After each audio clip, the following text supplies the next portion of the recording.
And we call him the embattled Jubilee Party Secretary General, Jeremiah Kioni. He now joins me on the roundtable. Good evening, sir. Good to see you.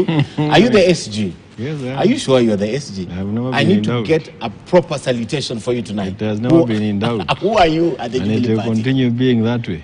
Who are you at the Jubilee Party? The Secretary General of Jubilee Party. Who's Kanini Kega then? Pretenders to the throne.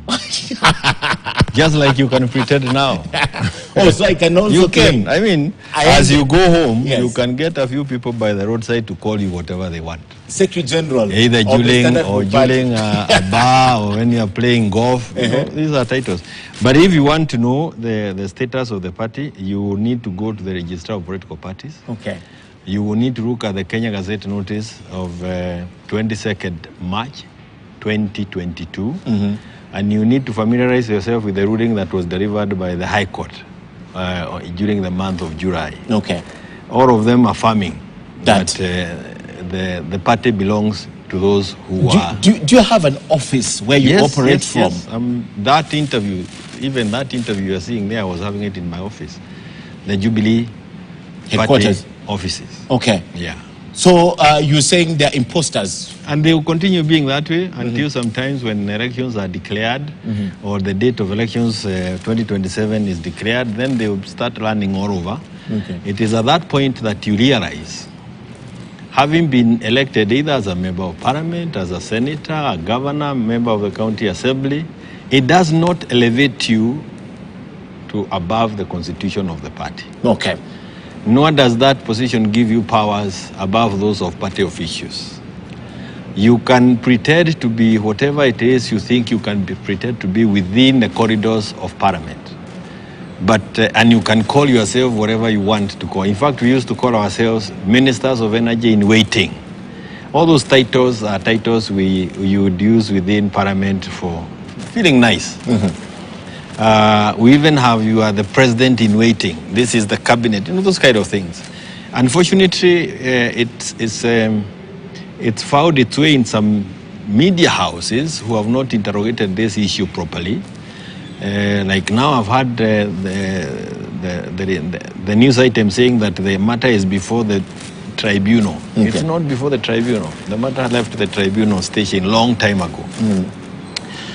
And I think it is important to say the following. One is that we are happy that Mweje will now perform the roles that he has been performing as the rightful deputy minority whip of Azimio, and we congratulate him. Okay. He has held strong.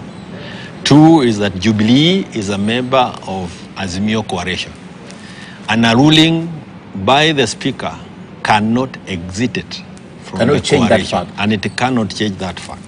However much he desires otherwise. What was that about? Tell me. An independent political party in parliament. I think with a separate way. What is that about? I think Wetangula is trying to, he's trying to find out how much he can, create room for the Kenya, the party that he is a party leader, and he is using Jubilee as a guinea pig.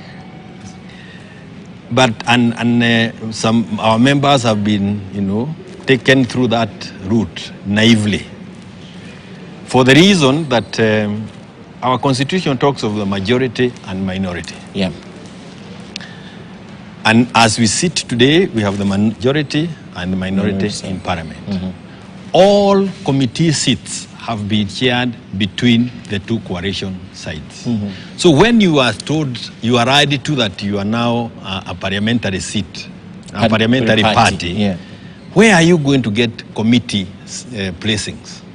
Because if then you want to say, like they have said, that 21 of them have said that they are now a parliamentary party, what it calls for the coalition of Azimio to do is to de-whip the 21 members from their positions and give them to members who are ready to serve. From the committees? From the committees, parliamentary committees, both departmental and select committees. Yes. They be de-whipped from all those committees so that those positions are given to members of Azimio who are happy to be Azimio. Do they know the pitch? And then they should then go to Wetangula for him to give you those committee positions that he must be having somewhere in the chairs and in his drawers. Which is impossible because or there's no they provision. then move to KK coalition for members in KK to then relinquish yes. and be generous enough to give them. That's you the can only way. actually see how naive That's the only that way. whole thing is. Okay. The other thing that is important to say is that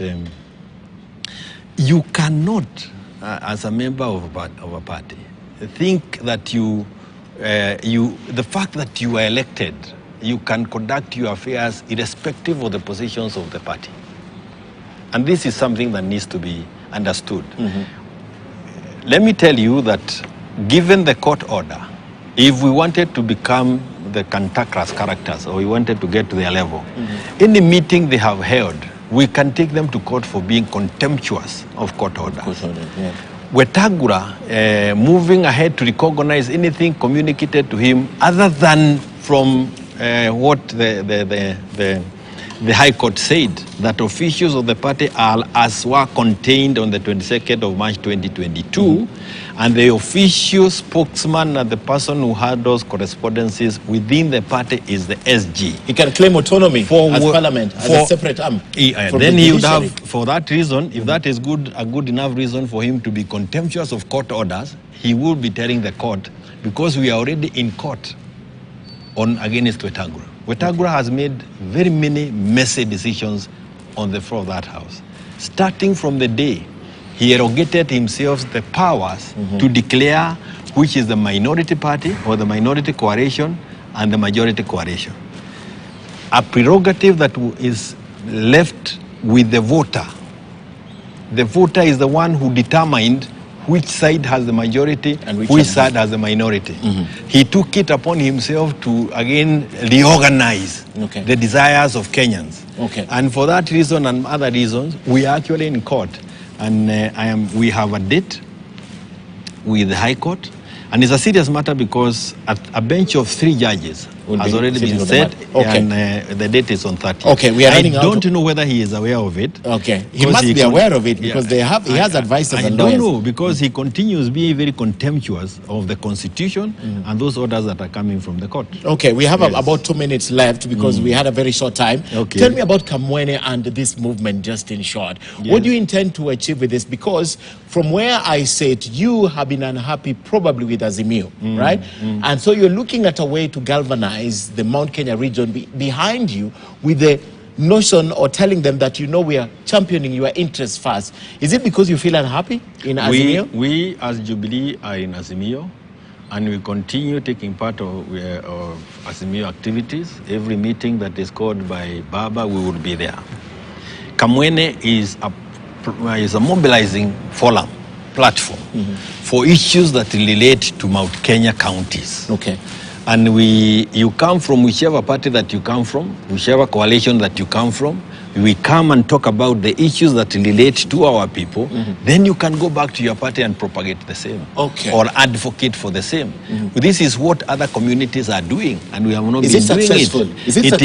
It's successful. We had the launch of it, I think 2 days ago. Was it yesterday? 2 days ago? 2 days ago, yes. Monday. Yes, 2 days ago. And you can tell with the kind of passion the people who came from all over the counties were speaking with. And they are very clear in their mind. Those in Jubilee are in Jubilee. Those elsewhere, and they also know the traitors of the community. They are very concerned about the desire of the current executive to kill political parties and especially Jubilee. And they are also worried about where Wetangula sits at the executive as a principal of KK, and he's also the Speaker of the National Assembly. Second arm of the government. At the second arm of the government. So he has fused the two, parliament and the executive has become one because the executive is sitting in both. So some of these things are the things that concern us, and it's actually for that reason that horrible bills now acts of parliament, like the finance bill, was able to be passed. We have also the parastatal bill. That is, they are now going to sell our parastatals without the award from any Kenyan, because it's been left to a CS to sell a parastatal that we have sat here for 60 years trying to spend our resources and bring it together. Some of them security-related parastatals. So some of those, outrageous decisions and bills we are seeing out of the parliament is because of the behavior of the Speaker. including, look at that outrageous ruling. Okay. You go and even declare somebody a minority, I don't know whatever it is, and you can actually see the cheeky smile on Ichungwa because when they know they have actually lost it. But let me say this. Yes. Yesterday there was another landmark ruling from the Supreme Court. Okay, just briefly, because we are running very briefly, where a member of the County Assembly of Nyamira challenged the continued sitting of a nominated member there because he's become disloyal to Jubilee and to coalition of Azimio. Okay. And the Court of Appeal upheld that decision yesterday. Okay. Those nominated members, including those in the National Assembly, be aware. The writing is on the wall. Are not playing games with you. The writing is on the wall. It is many take care. Tell me something. Tell me something just in 30 seconds. How does this total outfit, the way you say there's a lot of excitement, how do they take it that Jeremiah Kioni and Martha Karua are leading this? How do they take it? One is that we are only, it's only that we may have come up with the idea.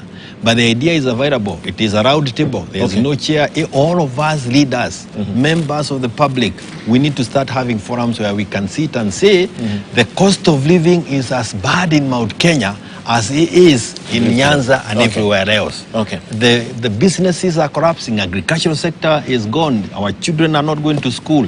These are issues that must be said and be said very loudly and through political parties including Jubilee. Kwa hivyo kama ulikuwa unatemea mate Jubilee, wachana naye, utapigwa na raia. Jeremiah Kioni, Secretary General of the Jubilee Party, thank you so much. I thank you too.